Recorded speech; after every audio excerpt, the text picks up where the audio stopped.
Anthropic agrees to pay Elon Musk $1.25 billion a month just for computing power. SpaceX buys the coding startup Cursor for $60 billion, and Mark Zuckerberg fires 10% of Meta's workforce. Welcome to this week's Rundown. I am your host, Anna. This podcast is researched and produced by Etienne Newman, senior software engineer from Université Laval, based in Calgary, Alberta. Today, we perform a forensic autopsy on the trillion-dollar consolidation spanning May 17th to May 24th, 2026. This week, the artificial intelligence industry experienced a massive financial and structural shock. To secure the processing power required for the next generation of models, Anthropic has signed a staggering deal to pay xAI $1.25 billion every single month to use their supercomputer. Meanwhile, SpaceX is attempting to monopolize the future of software by acquiring the AI coding startup Cursor for $60 billion, right before SpaceX launches a historic IPO valued at $1.75 trillion. But as the capital flows to infrastructure, the human labor market continues to bleed. Meta has laid off 8,000 employees. LinkedIn cut 5% of its staff, and the GitHub supply chain was breached, exposing thousands of corporate repositories. Before we dive into the data, I have a brief strategic request. The algorithms governing the app you are listening on right now dictate what intelligence reaches your feed. To ensure you never miss our highest-rated episodes, the simplest thing you can do is hit that follow or subscribe button. It is a completely free action that takes just 1 second, but it is the single most effective way to help us scale this independent research. Please take a moment on your app right now and subscribe to the DJAMGAMIND channel. Let's unravel the week. Before we begin today's briefing, a note for the brands listening. If you want to reach the true architects of the AI revolution, the technical leaders actually building the stack, not just the tourists, DJAMGAMIND offers select premium partnership opportunities. Let us position your product directly in front of the ultimate technical buyer. Visit jamgamind.com/partners. Imagine renting an entire city's power plant from your biggest rival, signing a contract to pay them over $1 billion a month, just to ensure your own company survives the year. Which sounds completely absurd, right? But that's exactly what's happened. It is not a hypothetical scenario at all. It is literally what is happening in the artificial intelligence industry this week. So welcome to the deep dive. Glad to be here. I'm acting as your personal forensic business strategist today, and our mission is to perform a holistic autopsy on the news spanning May 17th to May 24th, 2026. And we have a massive stack of reports to get through. We really do. The theme we are pulling from these filings and tech announcements you shared with us is what we're calling the trillion-dollar consolidation. Yeah, that really captures it. The ecosystem is just undergoing these unprecedented financial and structural shocks right now. Exactly. So we are going to map out exactly what these macroeconomic capital flows mean for the digital tools you rely on every day. Because, to understand the technology landscape right now, we can't just look at the software on our screens. Right, you have to follow the money. You have to follow the money and, more importantly, the physical infrastructure. Yeah. So, okay, let's unpack this. We need to start with the bottleneck. Yeah, the physical reality, because the fundamental truth underlying every single story in our stack today is just this insatiable physical hunger for compute. Right. I mean, AI is no longer just a discipline of computer science. It's really a massive, heavy industrial manufacturing sector now. It's factories. Exactly. Training and running these frontier models requires land, water, electricity, and silicon on a scale that is, honestly, genuinely difficult to comprehend. Which brings us directly to that power plant analogy. Yeah.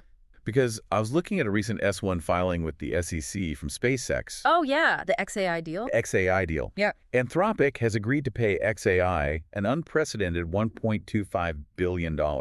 And that's not per year. No, it's every single month. Every single month. Good. Through May 2029. They are paying for the full 300-megawatt output of xAI's Colossus 1 data center down near Memphis. Which is just a staggering amount of power. Over the full term, this arrangement could net xAI over $40 billion. Yeah, and if you look at the physics of a 300-megawatt data center, you're talking about the energy consumption of, like, hundreds of thousands of residential homes. Wow. All dedicated to just processing matrices of numbers. But the framing from SpaceX's filing is what really demands some scrutiny here. Oh, for sure. Because they framed this deal as a way for xAI to monetize unused compute capacity. Right, because usage of their own Grok model apparently fell sharply. Exactly. So, okay, I have to push back on the broader narrative the industry is selling us then. Go for it. If Grok usage fell so much that xAI has the spare compute to lease out to a rival for billions of dollars, does that mean the consumer AI bubble is already popping? That's the big question. Right. Like, are everyday people just not using these tools enough to justify the cost? And now we're just watching a massive B2B shell game, keeping the whole ecosystem afloat. Well, it is a highly valid skepticism, to be fair. The capital expenditure required to train and operate frontier models is so staggering that, $10 or $20 consumer subscription revenues simply cannot cover the amortized costs of the hardware right now. Yeah, that math just doesn't work. It really doesn't. So the infrastructure providers are essentially just trading billions of dollars of investor capital back and forth. It's crazy. But to understand why a company like Anthropic is willing to lock into a $1.25 billion monthly burn rate with a direct competitor, you have to look at the physical bottlenecks happening elsewhere. Like at Google. Specifically at Google, yeah. Right, because our sources highlight that Google's own researchers, including their elite teams at DeepMind, they're literally stuck in an internal queue waiting for access to tensor processing units. Their TPUs. Yeah, they're TPUs. But why can't a multi-trillion-dollar company like Google just buy or build more chips to clear the queue? Because you run into the literal physical limits of the global supply chain and local power grids. You can't just order a data center on Amazon Prime. Exactly. You really can't. So Google is rationing compute internally because they're already committed to selling bulk access to outside customers like Meta and Anthropic. Ah, so the outsiders get priority over their own researchers? Right. And the internal squeeze is so severe that prominent researchers are actually leaving Google for startups just to get their hands on computing power. Wow. So to try and, engineer their way out of this physical choke point, Google just announced a massive partnership with Blackstone. Saw this. Yeah, they're launching a new $5 billion U.S.-based AI infrastructure company. It's going to be led by Benjamin Traynor Sloss. He's Google's former chief programs officer? Right. Correct. Yeah. And they are aiming to bring 500 megawatts of capacity online by 2027. And at the exact same time, Google is aggressively defending its current territory. I mean, they just filed an appeal against its federal search monopoly ruling. Yeah, telling the court it won its dominance, quote, fair and square. Fair and square. Right. So we have billions flowing into data centers, massive corporate alliances to build power grids, and then we have the absolute stark contrast of how the human beings at the very bottom of this pyramid are being treated. It's quite a shift. It is. Let's go back to xAI. The company about to rake in $40 billion from Anthropic. Oh, the tax return story. Yes. 2 months ago, xAI asked its employees to hand over their personal U.S. tax returns to train the Grok model. Which is wild. In exchange, they promised a $420 payment. And remember, these are highly sensitive documents containing Social Security numbers and financial data. Right. And as of today, they haven't paid the employees. Yeah, and the total bill to pay those employees is likely in the low six figures. Right up in the bucket. Right. Yet it sits unpaid, while billion-dollar infrastructure deals are executed flawlessly by the exact same management structure. Wow. It reveals exactly what this ecosystem currently values, and more importantly, what it views as a highly expendable resource: human data and human labor. Which transitions us perfectly from the cost of hardware to the cost of human capital. Because these massive power bills have to be funded somehow. They do. And corporations are doing it by fundamentally reallocating their operating expenses. And right now, that means people. Let's look at Meta. The layoffs. Yeah.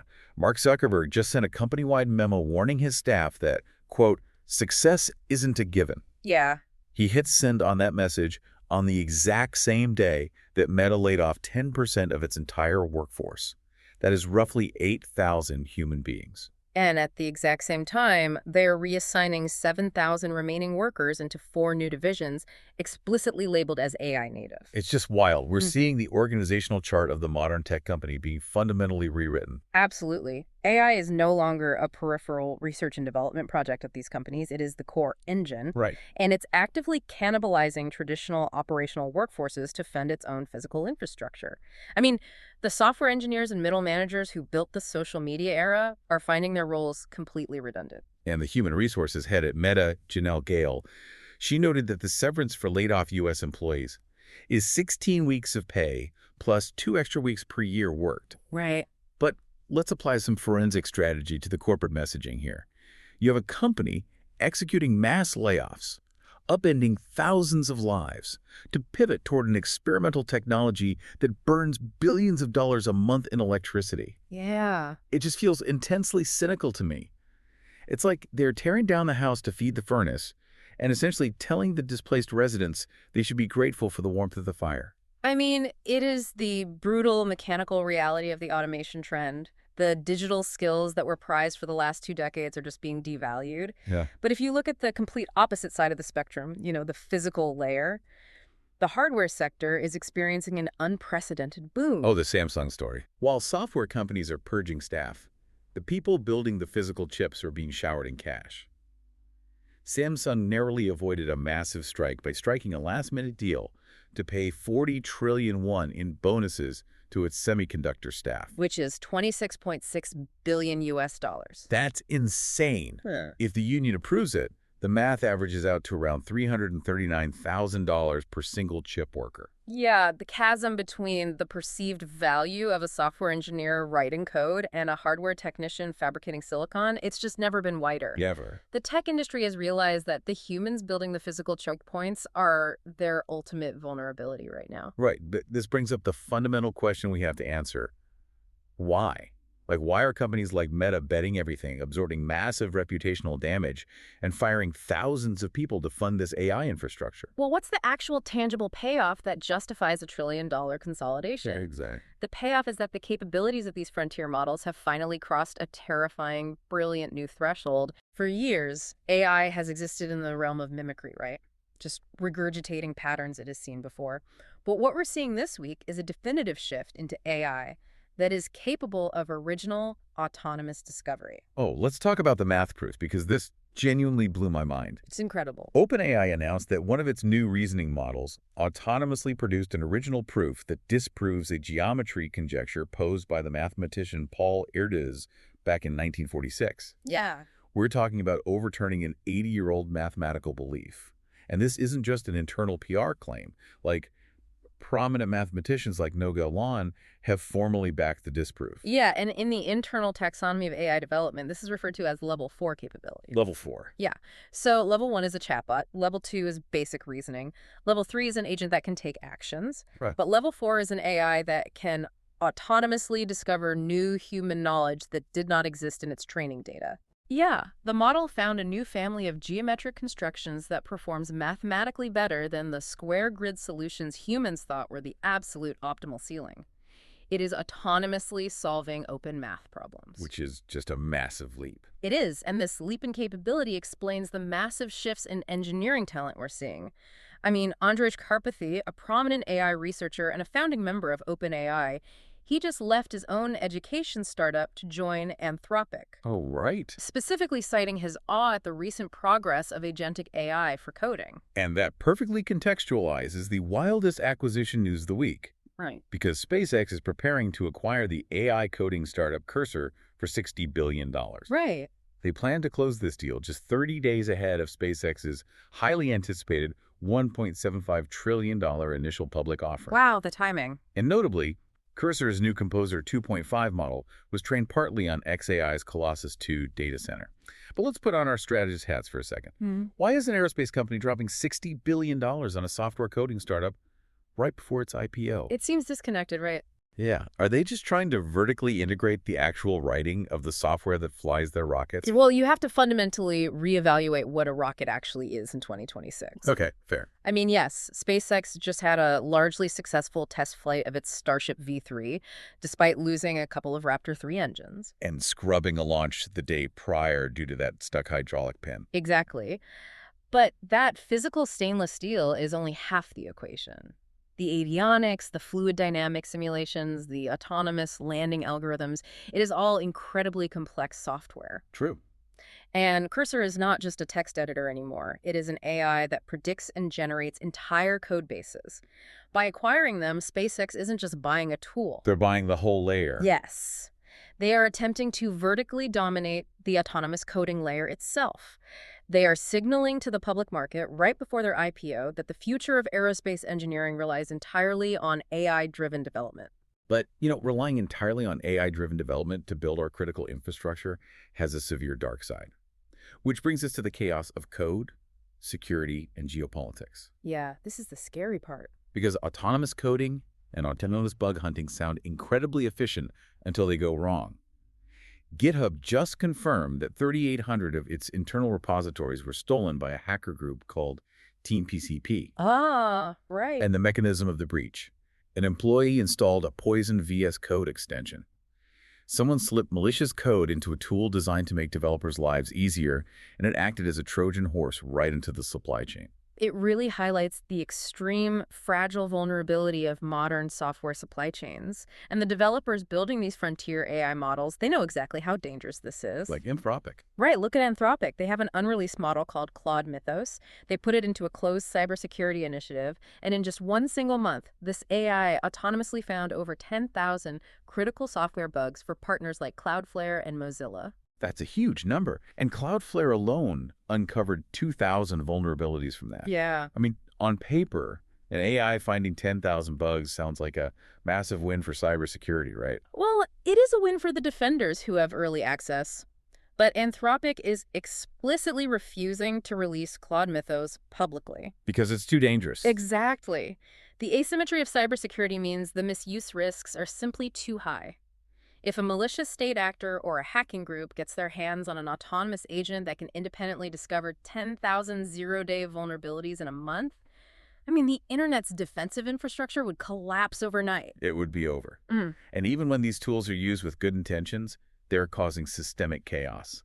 Like Linus Torvalds, the creator of Linux, complained this week that the Linux security mailing list is becoming completely unmanageable. Oh, I saw this. Yeah, researchers are deploying AI tools to autonomously hunt for bugs, and the bots are just flooding the list with duplicate reports of the exact same minor issues. Yeah. It's like giving everyone in a city a metal detector and dropping them in a minefield. A few people might actually find real dangerous mines, but the vast majority are just tripping over each other, digging up the same pieces of rusted scrap metal and screaming for the bomb squad. That is a brilliant analogy. The signal-to-noise ratio is completely destroyed. Yeah, the metal detector analogy captures the friction perfectly.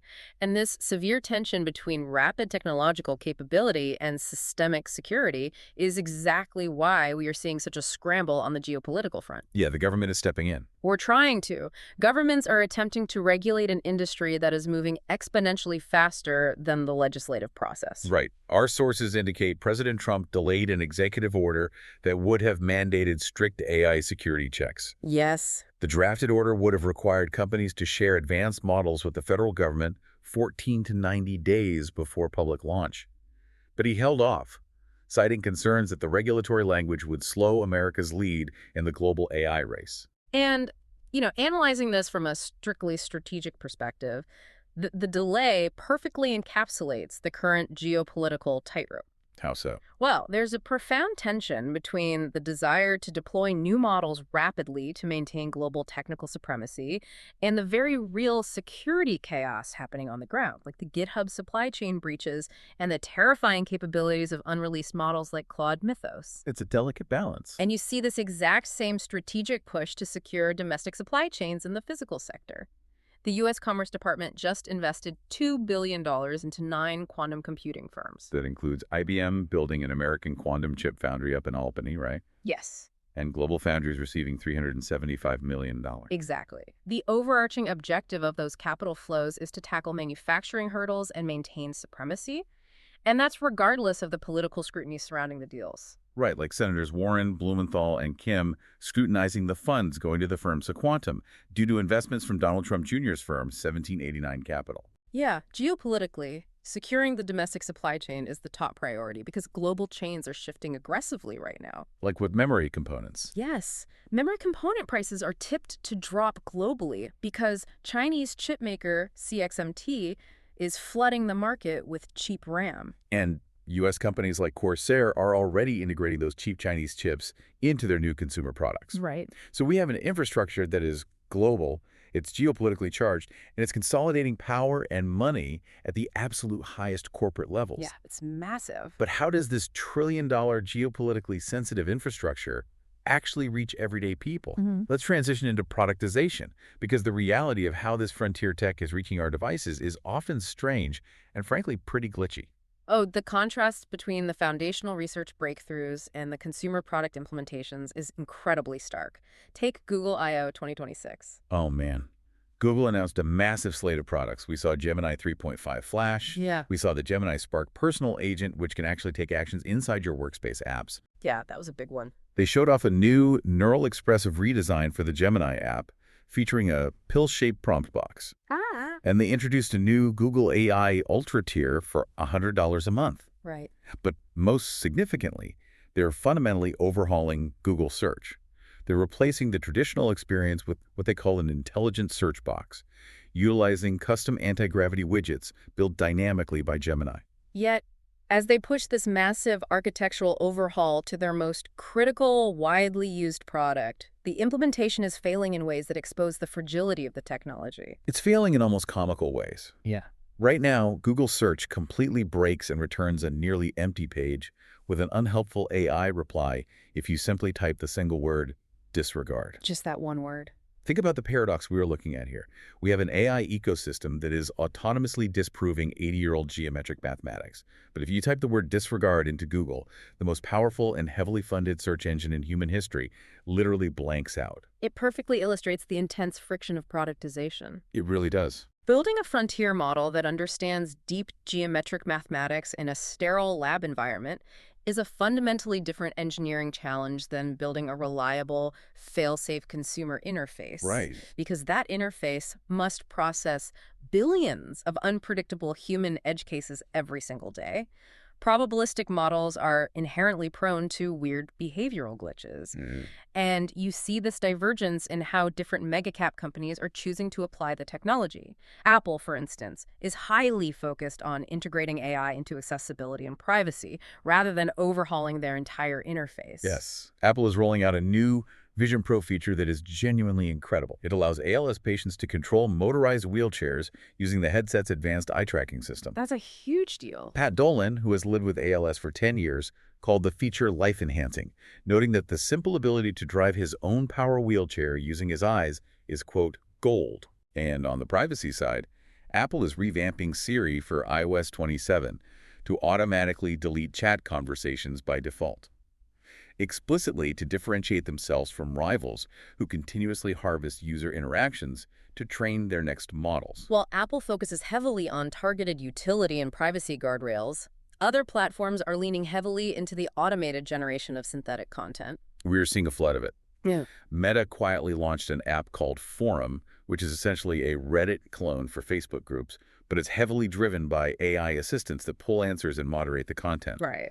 Spotify partnered with Universal Music Group to launch a feature where listeners can easily generate AI song covers and remixes. I saw that too. And Amazon rolled out a feature for Alexa Plus, where you can just ask your smart speaker to generate a custom, fully voiced AI podcast episode on demand. Which creates an entirely new systemic problem for the public, verifying what is actually real. Exactly. As the internet becomes saturated with synthetic media, the value of authenticity skyrockets. Which is exactly why OpenAI just announced they are adopting the C2PA open standard and partnering with Google to add Cynthia-eyed invisible watermarks.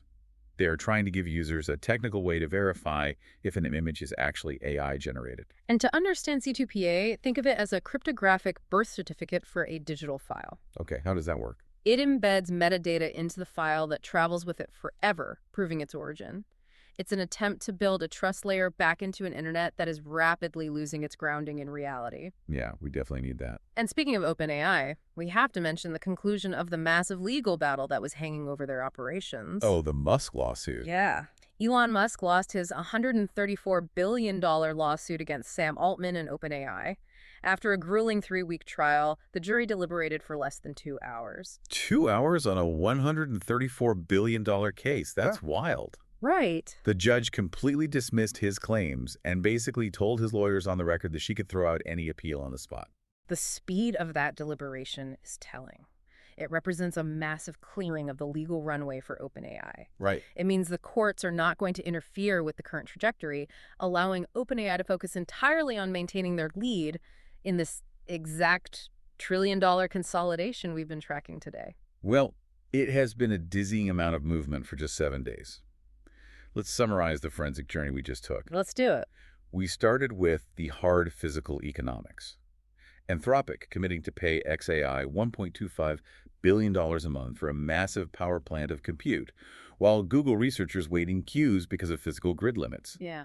We analyzed the human cost, with Meta cynically laying off 8,000 people to fund their infrastructure pivot, while Samsung hands out $300,000 to $39,000 bonuses to the hardware workers actually fabricating the silicon. The contrast is crazy. We saw the terrifying brilliance of the capabilities. Yeah. OpenAI disproving an 80-year-old math conjecture, and SpaceX buying a coding AI for $60 billion to automate the engineering of rocket. Right. And finally, we tracked the chaotic geopolitical scramble for security, all while the consumer products we actually use managed to be both life-changing for ALS patients and completely broken by a single word, like disregard.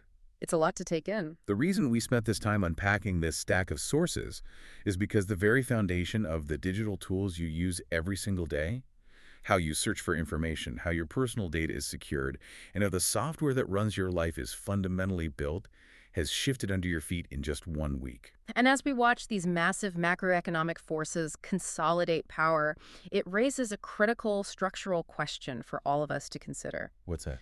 If artificial intelligence is now crossing the threshold where it is autonomously writing its own code, autonomously hunting for its own security vulnerabilities, and autonomously disproving complex human mathematics, well, at what point does human comprehension become the actual bottleneck in the system? Wow. Are we rapidly building a global digital infrastructure that is simply becoming too complex for its own creators to understand or control? That is a thought that is going to stick with me for a long time. Thank you for joining us on this deep dive. We'll be back next time to see where the tectonic plates shift next. And before you go, if your company is building the tools that power the workflows we talked about today, I'd love to showcase them to this audience. We don't just run ads, we build technical simulations that prove your value. Let's build something together. Visit jamgamind.com/partners to get started. Until next time, keep building.